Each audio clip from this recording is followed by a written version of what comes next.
Welcome everyone to the Women Are Worthy. Thank you. I'm your hostess with the mostest, Miss Jacqueline Charles. Y'all, before I get to this guest, let me calm down because I'm not trying to fan out and scare her. She's going to run out of the room. We want to thank everyone for tuning in. Thank you for liking, subscribing, and supporting the channel. And as you know, I created this channel because we want a voice. We as women, we want a voice. This is a positive platform and a positive, safe space for us to have discussion. So, okay, now let me start. I wish I had something to drink because when I say this woman's resume is long and strong, it's long and strong. Okay, we have the one and only Angel Taylor. She's a soloist and she's keeping the bar high. Y'all know who I'm talking about. Okay, y'all know who I'm talking about. She was with Trinitee 5-7. Okay, she was one of the hottest, and it not what wasn't. It still is. Okay, because their songs is still living. You hear me? So she was, and is one of the hottest girls group in the early 2000s in the Christian and R&B industry.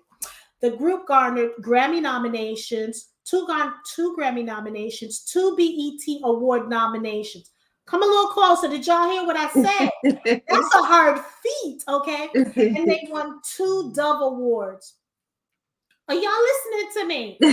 2 Dove Awards, okay? And a Stella win that raised the bar for all women and all girls. So the Women Are Worthy Network, we want to thank Miss Angel, just like she is, Miss Angel Taylor. Hello, Angel.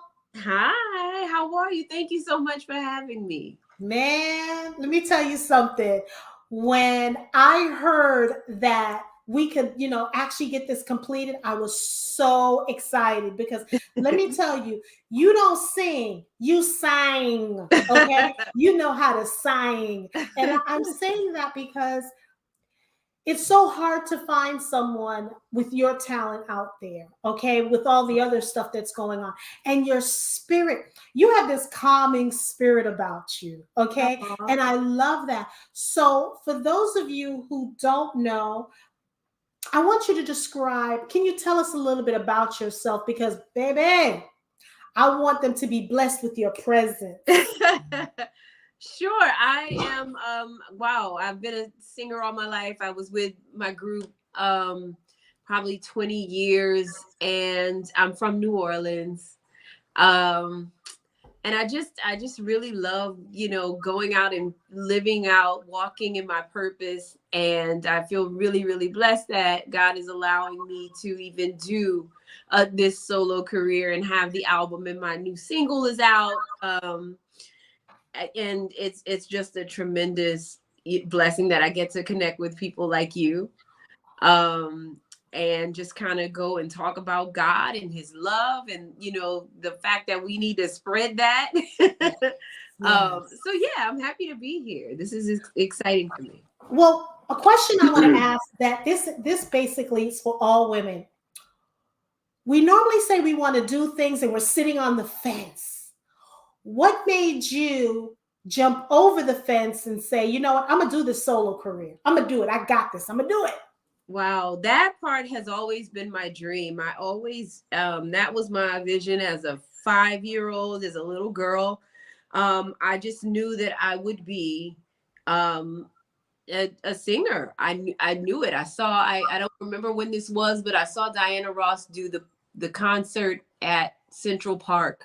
Yes. And it started to rain. I think it was like a 3-day thing. It started to rain, and she was so gracious. She said, if you'll stay, then I'm gonna stay and sing my songs. And I thought, oh my God, look at these sparkles, look how beautiful she is. And how, and I saw that the audience was so engaged, and they were crying, and they felt everything, her heart connected with theirs. And I just was like, I gotta do that, so it's never been a question if I was going to be a solo artist and do a solo project. It was more a question of when. And I really allowed it to be in God's timing. And I think his timing is always perfect. What one word that describes you? Peaceful. So what are you listening to right now? Evie McKinney is my favorite album right now. Okay. Yeah, that's what I've been probably driving everybody in the house crazy and having on repeat. Angel, I want to ask you a question. How are you balancing? Because and it's kind of sick that we're always asking women that. We're not asking men because we do more, so how are you balancing your singing with your other life? Um, I think just taking it a day at a time. I cannot say that I am great at multitasking, and I've only been married for 4 years. So I'm still learning, how to be a great wife. And the singing part, that's I've been doing for a very long time. I kind of feel like a veteran in that area, but this other part of my life is new. So I kind of just take it a step at a time, and I am yet learning how to merge the two. And my husband actually manages me, and that's a very cool part of it, because I can be at home and have the conversations, and he really understands it. I think it would be very hard if I had to kind of explain everything from step. Right. Do you know what I mean? So it works out. It works out really well. So what are you doing for self-care, and are you practicing self-care? You know what? I have been the person that takes an hour to a 2-hour bath every night. So I have my me time. Music really is the thing that just kind of, wherever I am, whatever I'm feeling, there is always a song or an album that I can play that kind of gets me in that peaceful, just restful, kind of state where I'm calm. And I do all the things like take care of my skin and hair and all that stuff, but I really think the most important is taking care of your spirit. Because ultimately, if that isn't well, if you're not well in your spirit, it will reflect on the outside. You know how a person walks in the room and you can just see, oh my gosh, they're delightful. Oh my gosh, they have such a wonderful spirit about them. I think that's more important. Of course, we can't just walk around ashy. I understand that. But honestly, I try to always be centered as much as I can, and just kind of bring it back to the middle when things get stressful, and you might have a bad day or whatever. Yeah, I agree with you on that, because for me, you're so lucky. You're married 4 years. I'm so proud of you. I'm, on the other hand, is married 34 years. Ooh, that's October. Amazing. Congratulations. And I don't just love my husband, I like him. We always say that. So that is beautiful. That's so important. It is. And some days I want to stab him with a fork. But but I still love my boo. And 34 years, when I look at him, I get warm and fuzzy in the inside. Okay. Now, I'm not saying we haven't gone through our rough patches. We all do. But I just, so I do coaching on relationships and stuff, because people are calling me the black unicorn. When we have marriages that are out there, and I love him, but he's a friend and I like him. So we go, he understands me. I mean, he gets me. I can give a certain look. He knows what it is, because I'm a woman. I love marriage. I love the sanctity of it. I just love it.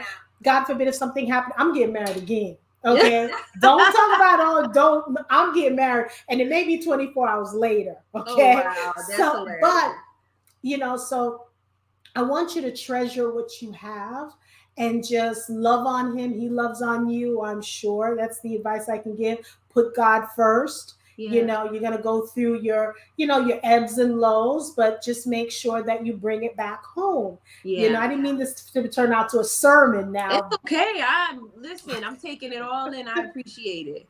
Yeah, I have no problem. 34 years. I'm listening. I have no problem submitting to him. I think most women think submit means control.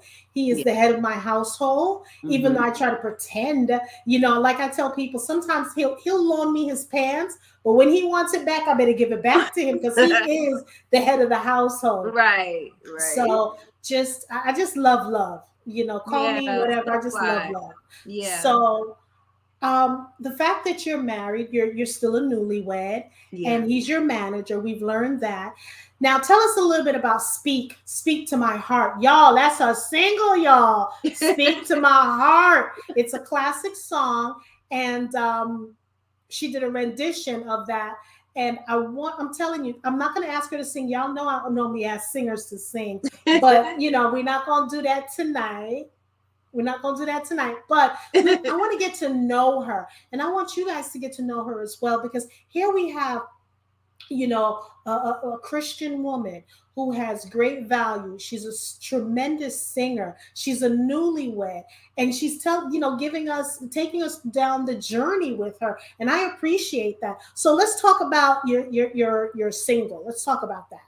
Sure, sure. My singles called Speak, and I think I recorded this song in 2016 and immediately knew once it was done that it was my first single. It just felt like this is what needs to come behind Trinitee and before, me, like to bridge the gap. And I felt like the people that loved my group would hear this song and appreciate it because it does give some elements of Trinitee, but it also introduces you to me as a solo artist. Yeah.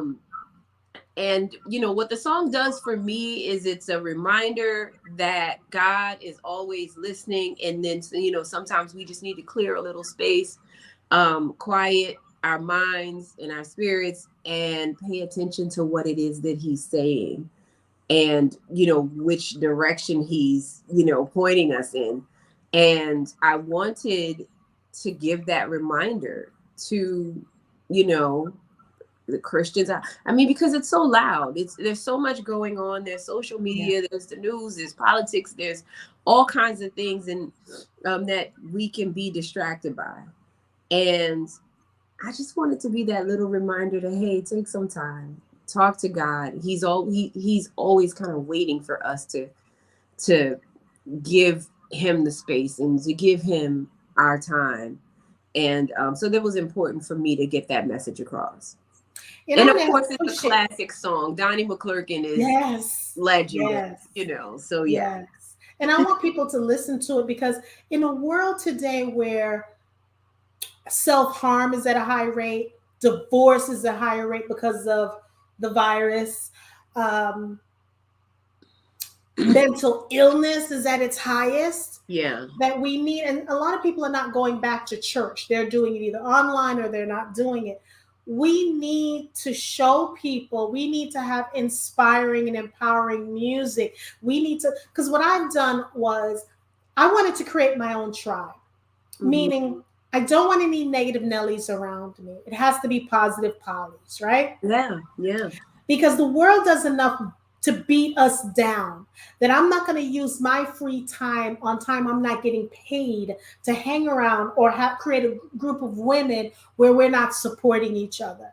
So it's important to me that we all have a tribe, and if we don't, let's go create a tribe or join another tribe, because my motto is, if you want to join our tribe, you must subscribe to our YouTube channel, Yeah. And we're all in the same book, just different chapters. But at the end of the day, it's not my job. If you're in chapter 20 and if I'm in chapter 15, I shouldn't rush through the pages just to get to your chapter.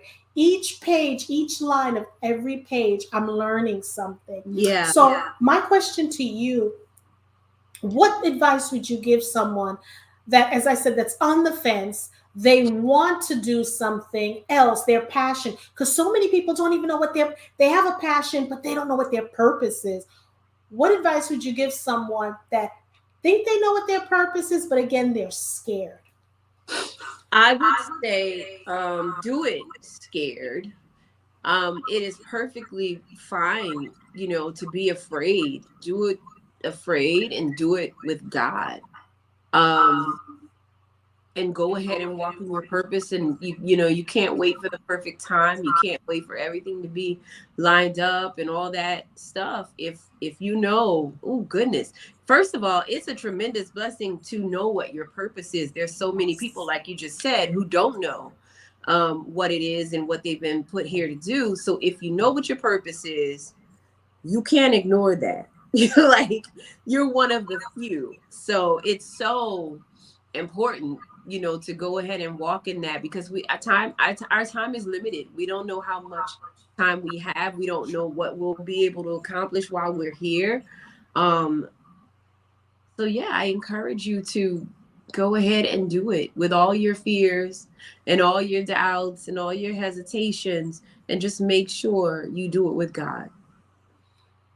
Everyone has a book inside of them. What would your title be? Ooh. Trying to do thought-provoking questions. I'm trying to impress you, Angel. You know, that's a tough one. If you don't have the answer now, it's okay, because you're thinking about it, so it's okay. Yeah. But it would definitely be about love and this journey in life, and you know, all the experiences. And I think life is ultimately centered around God, and God is love. So it would definitely, love would be in the title somewhere. Okay. I can tell you that. What would you tell your 21-year-old self, which was yesterday? What would you tell her? I would tell her to keep going. I would tell her to open up and not be so afraid. I would tell her those things. Yeah. To not be afraid. Fast forwarding 5 years from now, where do you see yourself? You know, it's funny. I had this conversation with a friend of mine a couple days ago, and we were talking about how, you know, people always ask that question, where you see yourself. And I've never been the person who can answer it, because I feel like my imagination is extremely limited compared to God's plans. And it almost feels like me saying, you know, I want to be here, I want to do that, is, I don't want to say that, you know, because I don't know what he has in store for me. I know that I want to, you know, still be in love with my husband and happily married and still living out my purpose. But as far as the levels, I'm gonna let God handle that. You know, I don't know where he wants me to be. What's next for Angel? We have so much music. I'm excited about my next single that'll be out really soon. I performed it just yesterday for the first time at Atlanta Women's Expo, and that was really exciting. And then we have an album coming, and I am taking acting classes right now, and I have a small role in a film coming up. So all those things, I'm like taking on all these new challenges, and I never thought that I would be doing that at this part of my life. You know how you always say, when I'm this age, I will have done this and that, and God is just like, no. Well, I'm here to tell you, there's no such thing as small roles. Okay, there is. You hear a lot of the older celebrities, you know, real actors, trained actors, tell you there aren't any small roles. You know. Wow. So remember that, because you never know what may happen. So now you're taking acting classes, you're working on your album. I'm telling you, you're running a mile a minute, honey. You're running a mile a minute. And I sense a book coming out somewhere. I'm gonna put that on you. I sense a book coming. You know what? I just did an interview, and the lady, you know, they prophesied that over me. And so for you to say it's getting scary over when here. When two or more. See? Right. Look at that. Oh my goodness. So, okay, so now we have, you know, so many people wanting to get into the music business. We are in Atlanta. What advice would you give an aspiring young singer that would like to get into the business? What, you know, not just one, but a couple advices that you'd like to give them. I would say study the craft, man.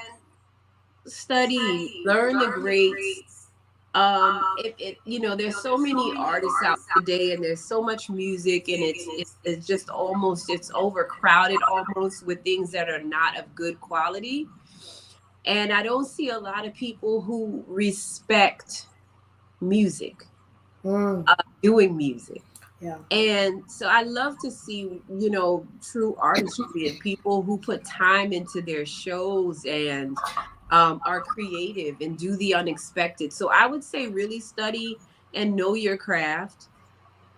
Be certain that it's what you want to do, because it's not one of the easiest things to do. It's probably one of the hardest, careers, because people have to choose you.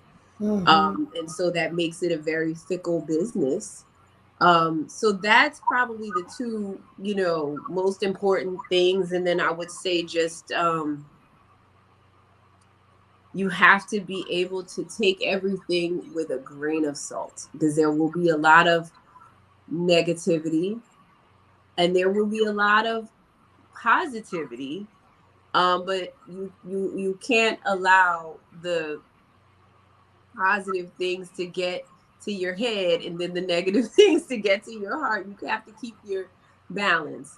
But how does someone deal with rejection? Because I think in the land that you've created to be in, the space rather, and in the acting space, anything in that kind of space, there's lots of rejections. How does one handle that? Because again, being a woman who's melanin, right?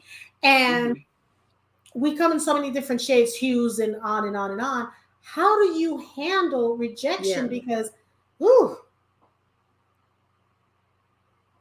I don't know. I just remember that I am God's child, and he would never reject me. So if there's rejection from any other direction, it's just not where I'm supposed to be. Or he's going to open another door and let me in the back door, or whatever, it is. But I don't, and I'm not trying to be preachy, but as I just feel like, as long as I know that I'm walking in the direction I'm supposed to walk in, and I'm doing, what God wants me to do, there is no rejection.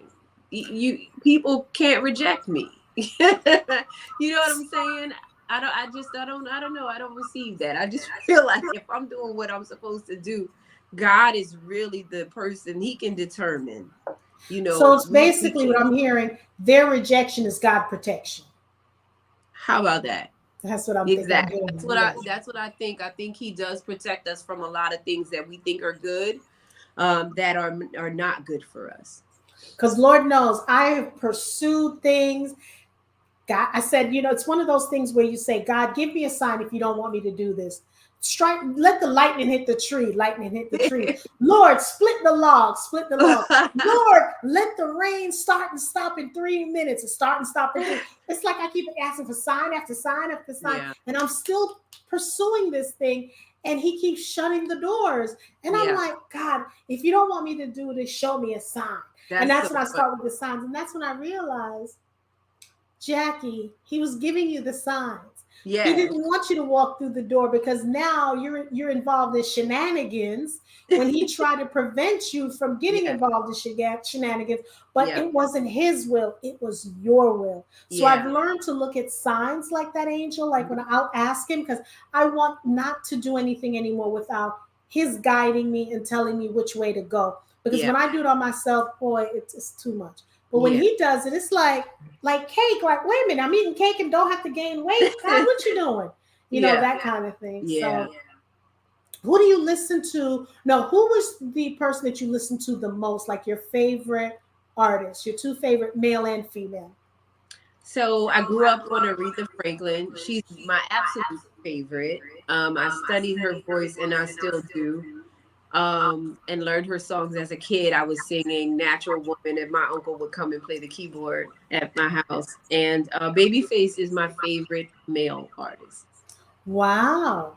Yeah. So do we hope Babyface may be on the horizon to produce? See, I'm absolutely. I've been wanting to work with him forever, as long as I can remember. So that would be absolutely amazing to experience that. So the fact that you're a singer, again, you're an actress, and because that's what we're going to say, and we're going to put it out there, an Academy Award-winning actress, and all the awards that goes with it, because we got to speak things like that into each other, because what I'm looking to do is not just speak life, but give you your flowers. So often we don't do that. We wait until whenever to do it, but we need to, because I find this space, my job and my purpose is anyone that's on the other side for me is to speak positivity and speak wonderful things into their lives, because it's a circle of life. And if I can't be, I don't need to be in the front row cheering you on. As long as I'm in the room or even in the back row, I can cheer you on. And I think that's what we need to do more as women. My question to you is, why do you think women should support each other? I mean, I think people should support each other just in general. I mean, I think Christians should support each other. And I think there is such a strong bond that can be had between women. I am always prayerful about the women that come into my life, and I want God to strategically place them for me.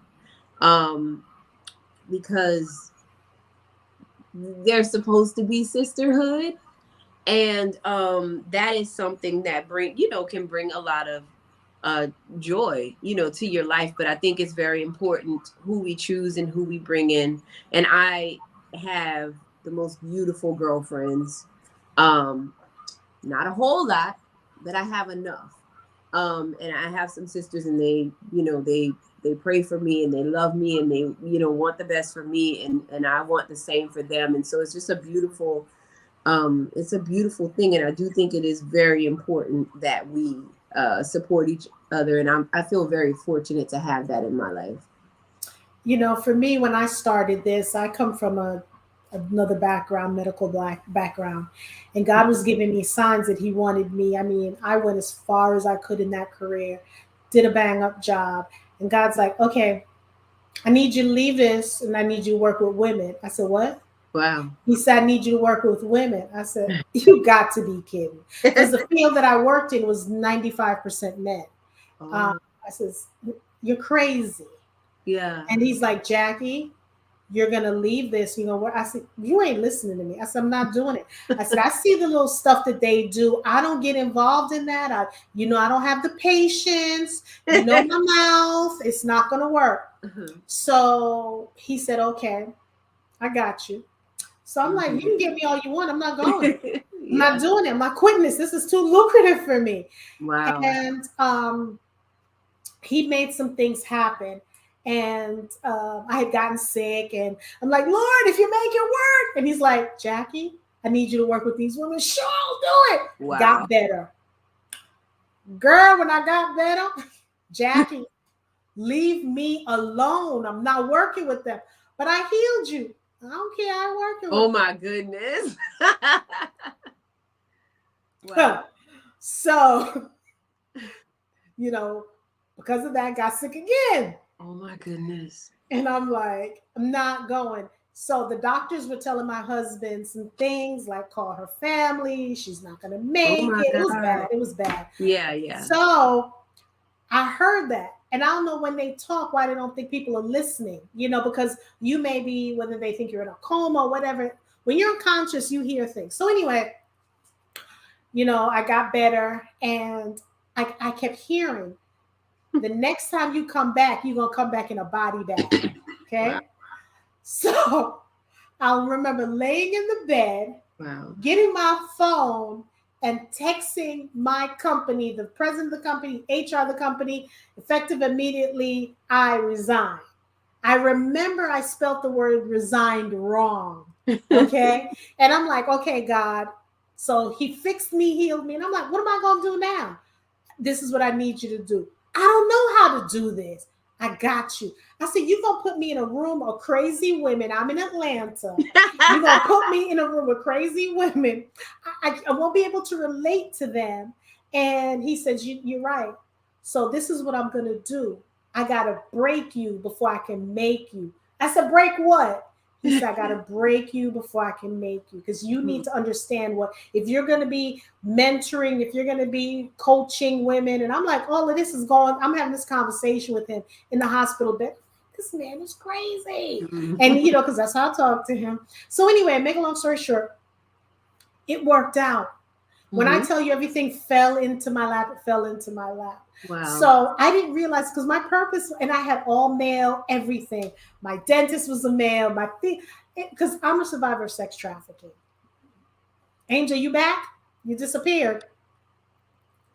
So yeah, so that's why I didn't want anything to do with women, because at one point I thought they were horrific and blah blah blah. But He showed me not every woman is like that. Yeah. So you have to give people grace. Yeah. And things. So then I'm starting to meet women. He's like, I'm gonna put the right women in your space, and I'm like, I'm loving these women. I find all my male practitioners and healers, and I got all female. And when I tell you, it was the greatest thing he ever did. I said, God, you kind of know something or something, Right. But it worked out. So I figured out my purpose, my passion. I love and that. He has just been blessing me, and to all blessings flow obviously comes from him. And he's blessed because he did everything. He told me, I'm going to attack your health. I'm going to attack your finances. The only thing I'm not going to do, two things. I heard him. I'm not going to take your life, and I'm not going to break up your marriage. Yeah. Those two things. Everything else was fair game. So when I tell people, I know what it's like being Job, I know what it's like being Job.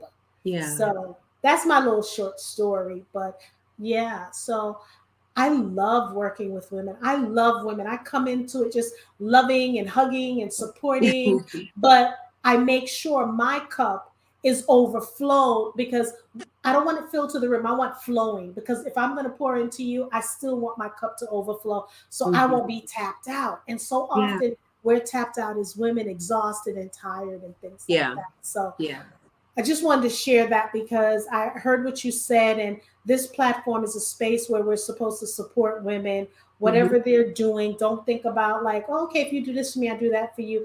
I don't get my blessings from you. I get it from the man above. And after all that shenanigans I put him through, just not listening to him. But do you have any jewels you want to drop before we sayonara with everyone? Oh wow. I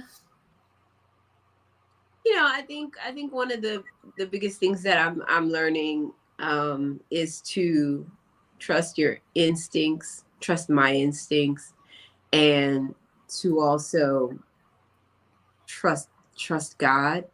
It's easier said than done.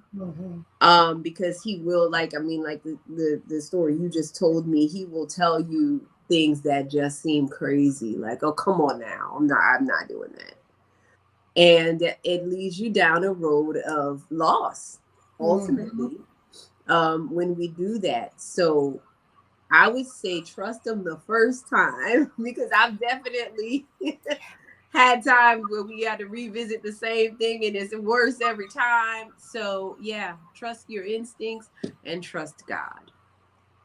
And I like that you said that again. Everyone, we had the one and only Angel Taylor. You all know her from, Trinitee 5-7. She is just an amazing spirit. I wish nothing but success in whatever you deem success is for you, and continuing spiritual growth, spiritual guidance, and may God bless your household. Everything you touch may be multiplied, because what good is it that I'm praying for myself and hoping good things for me and not doing it for my sister? Just because I just met you, that doesn't mean that we can't be sisters, because God created you. You know what I'm saying?